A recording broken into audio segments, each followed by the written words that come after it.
Liam and I had been married for 5 years when the vibe in our Scottsdale home went south. It wasn't just the usual stuff, the guarded phone, the late nights at the office. It was the casual cruelty that started slipping into his jokes. "Maybe if you hit the gym more, I wouldn't have to work so many late nights," he'd say, smirking, when I'd ask why he was rolling in at 2 a.m. smelling like a Sephora. Or the time he accidentally airdropped a hideous photo of me sleeping, mouth agape, to our friends during game night, captioned, "My cross to bear." When I confronted him later, his eyes went cold. "Learn to take a joke, Chloe. It's not a good look to be so high-strung." Then there was the dinner party where he cut me off mid-story to tell our guests, "Don't mind her. She gets the details mixed up. It's kind of cute, but honestly, it's a little embarrassing." He patted my hand like I was a golden retriever. My best friend, Maya, texted me from across the table.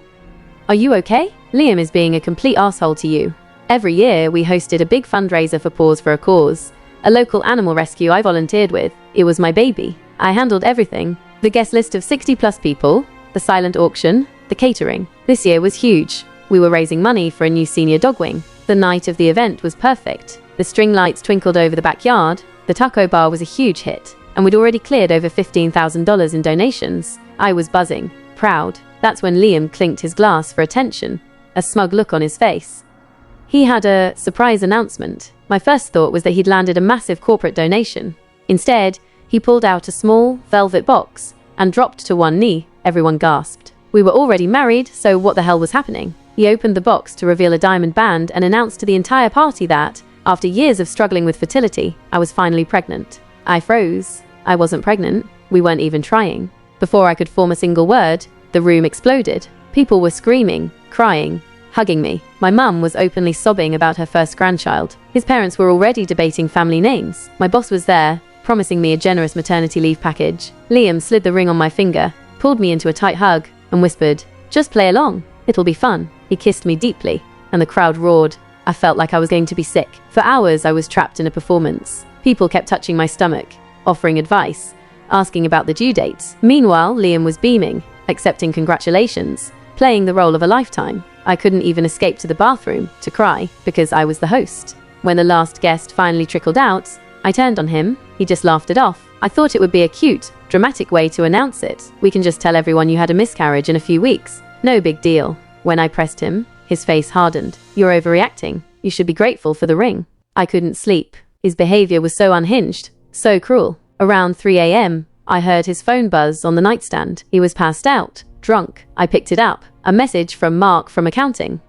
"Did she buy it? Is it a done deal?" My hands trembled as I opened their message history. Mark was Jessica, his pregnant girlfriend of 18 months.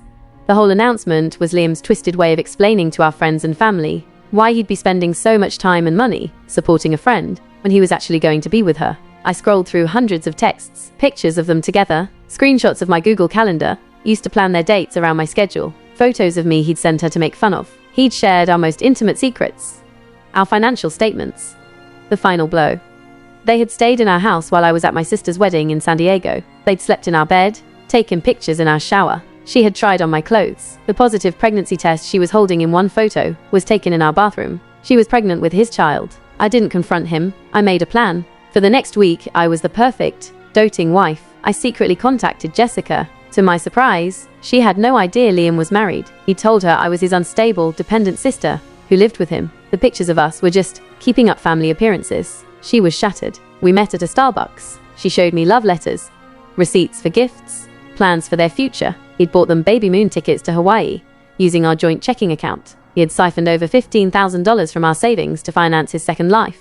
3 weeks after the fundraiser, I threw a pregnancy celebration dinner. I invited everyone who had been at the first party: family, friends, co-workers, our neighbors from the HOA. Liam, thinking I'd finally embraced his insane lie, played the proud papa-to-be. As everyone settled with their plates, I stood up to give a toast. "Thank you all for being here to celebrate this special time," I began, my voice surprisingly steady. I put together a little presentation about our journey to parenthood. Let's take a walk down memory lane. I connected my laptop to the big screen TV. At first, it was normal. Photos of Liam and me, our wedding, vacations, goofy selfies. The crowd was smiling, cooing. Then, I clicked to the next slide. A screenshot of a text from Liam to an unsaved number. The message: "Did she buy it? Is it a done deal?" Underneath, I'd added a screenshot of Jessica's contact info. The room went dead silent. Liam's smile faltered. Click. A photo of a smiling, clearly pregnant Jessica, holding up a positive test in our bathroom. I'd circled my distinctive anthropology shower curtain in red. Click. Screenshots of Liam's texts to her, with pictures of me. One caption read, "Look at her. Can you believe she still thinks I love her?" A murmur rippled through the room. Liam was white as a sheet. Click. Bank statements. Venmo transfers to Jessica. Receipts for the Hawaii trip, dated the week after our anniversary. His mother looked like she was going to be sick. I kept clicking. More messages. Jessica's loving emails to him. Photos of them in our bed. Wearing my clothes. Maya gasped and covered her mouth, her eyes burning with rage. The final slide was a text from Liam to Jessica, bragging about how he'd manipulated his crazy sister into hosting the fundraiser, and how the fake pregnancy was the perfect cover to be with her once she started showing. I let it hang there for a long 10 seconds. Then I closed the laptop. I looked directly at Liam. "So, Liam," I said, my voice ringing with a calm I didn't know I possessed. "Do you want to tell everyone the real reason you've needed so much support lately? Or should I keep going?" He stood up, blubbering about misunderstandings, about me being unstable, that the texts were taken out of context. That's when my mum, my sweet, gentle, cardigan-wearing mum, stood up. She walked over to him, looked him dead in the eye, and said, "Get out of my daughter's house." She pulled the diamond band from my finger and threw it at him. It bounced off his chest and landed right in the guacamole. Liam tried to grab my arm, but my dad, a man who avoids conflict at all costs, stepped between us. There was yelling. His friends looked lost. My brother, Ben, was already on the phone. I had told Jessica to be ready. A moment later, the doorbell rang. Jessica walked in, pregnant belly and all, her mother right behind her for support. She made eye contact with Liam, and her voice trembled, but it was clear. "You told me she was your sister." The room erupted. It was pure chaos. His parents were shouting at him. My mum was crying. Maya was hugging me so tightly, I could barely breathe. Liam made a run for the door, but our neighbor, Carol, a 5 feet 4 inches retired tennis coach, blocked his path. "You're not going anywhere, Sonny." He was trapped. He finally just started screaming at me, calling me a vindictive, crazy bitch, saying I'd ruined his life. I just stood there. "I'm not pregnant," I announced to the room. "I never was, but Liam's girlfriend is." I gestured to Jessica, who was now sobbing. "He's been lying to all of us." I turned back to him. "You're done here." My dad opened the door, and Liam finally bolted, slamming into the porch railing on his way out. The fallout was just beginning. Part 2. The aftermath. The 48 hours after the slideshow were a special kind of hell. My phone vibrated so incessantly, I considered throwing it in the pool. First came the "OMG, are you okay?" texts. Then came the spin. Liam, a true master of his craft, started a counter-offensive. My cousin sent me a screenshot of his text to her. "Chloe is having a breakdown. She hacked my phone and faked those messages because she can't handle me wanting to leave. She needs help." And some people, the ones who hate drama more than they hate injustice, bought it. His parents, who witnessed the entire implosion, didn't call me. Instead, his mother texted my mother, saying it was unfortunate the situation was handled with such public drama, and that it would be best if Liam could retrieve his things without further escalation. My mum, now a dormant volcano no more, called me, practically hissing. If anyone is escalating, it's their damn son. Liam himself went from, "Let's talk like adults," to outright threats when I refused to answer. "You'll be sorry when people find out who you really are. You've ruined Jessica's life too." I blocked his number. He emailed. I blocked his email. He started texting from burner apps. The family drama was next level. My mum wanted to host a healing circle. My dad started researching fraud statutes in Arizona. My brother Ben created a group chat called "Liam is Dead to Me" and would re-add Liam every time he left. The wildest part was Jessica. She called me, crying. "I don't know who to talk to. Owen keeps showing up at my apartment. My mum wants to move." I told her flat out I wasn't her therapist, but I understood the manipulation. We met at a coffee shop, her mum watching from her car like a hawk. She showed me more letters he'd been sending. She was considering a protective order. I had no advice. I was just trying to keep my own head above water. Back home, I changed the locks and started packing his junk, his golf clubs, his ugly art, his 30 pairs of identical sneakers. My mum helped, lecturing me about boundaries, simultaneously color coordinating my spice rack. My dad would just show up, stand on the porch for 10 minutes glaring at the street, and then leave. Liam went scorched earth. He emailed our landlord, claiming I was no longer a resident and was harassing his pregnant partner. I had to send the landlord my driver's license and a utility bill just to prove I lived in my own home. The most shocking part was the number of friends who didn't want to pick a side. There are two sides to every story. One of them texted me, "Sorry, but faking a pregnancy to cover up an 18-month affair isn't a grey area." Liam tried to show up to get his stuff. I told him to text a list and I'd leave it on the porch. He showed up anyway, pounding on the door, yelling that I was stealing his property. I called my dad, who arrived in 10 minutes flat, and just stood on the lawn with his arms crossed until Liam left, but not before kicking over my potted bougainvillea. My mum called his mum. The conversation ended with his mum saying, "Marriage is hard, and boys will be boys," and my mum hanging up on her. I finally agreed to meet him in the driveway. He tried to act calm, then started ranting about how I'd ruined him. I told him he'd done that all by himself. He got in my face. I said if he or his friends harassed me or Jessica again, I'd get a restraining order against all of them. He laughed, but his hands were shaking. As he left, he punched the mailbox so hard the door flew off. I fixed it with duct tape, a fitting metaphor for my life. I'm not friends with Jessica, but we have this strange, trauma-bonded line of communication. Late-night texts about Liam trying to contact her, about her mum's stress. I also found out he'd drained way more from our joint account than I thought, hundreds of little Venmo and Zelle transfers. The bank froze the account, but it was a nightmare. Every creak of the house made me jump. My dad installed a Ring camera. I kept thinking, when does it get normal again? If it ever does. Then came the letter, hand-delivered from his lawyer. He was threatening to sue me for defamation and emotional distress. He wanted the car, half our 401k, and compensation for lost business opportunities. I just stood in my kitchen, holding the letter, and started to laugh. It was either that, or scream. Part 3. The grind. The lawyer's letter wasn't the finale, it was the opening act. My dad, a retired accountant who suddenly fancied himself a legal scholar, wanted to countersue the bastard into oblivion. My mum was Googling, "Can you annul a marriage for extreme douchebaggery?" Spoiler, you cannot. I hired a real lawyer, a no-nonsense woman named Sarah who, after I explained the fundraiser slideshow, just said, "Oh honey, good for you. Now let's get to work." She said his defamation claim was mostly hot air, but the battle over assets was going to be a slog.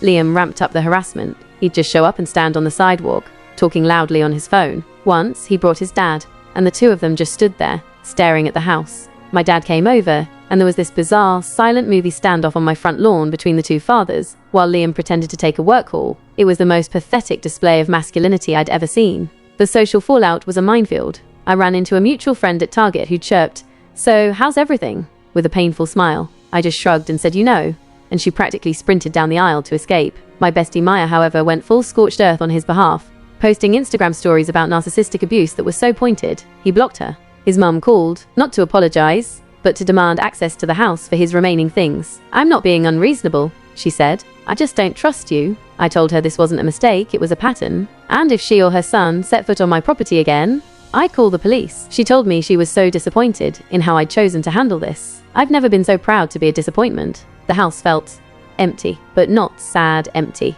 More like quiet empty, peaceful. I wasn't constantly on edge from his moods, but the financial mess was a full-time job. The bank had frozen our main joint account, but he kept trying to reset the password. I got a fraud alert when he tried to transfer $5,000 out.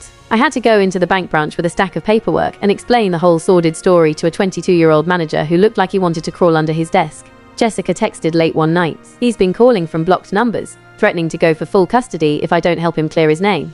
I felt for her, but I was drowning. I texted back, "Document everything. Talk to a lawyer. Don't trust him." My brother Ben showed up with takeout and a bottle of tequila. He scrolled through his phone, reading me comments from people taking sides. One of Liam's groomsmen was telling people I was unstable and dangerous. Ben laughed so hard he snorted, "If you're unstable, I'm the Pope."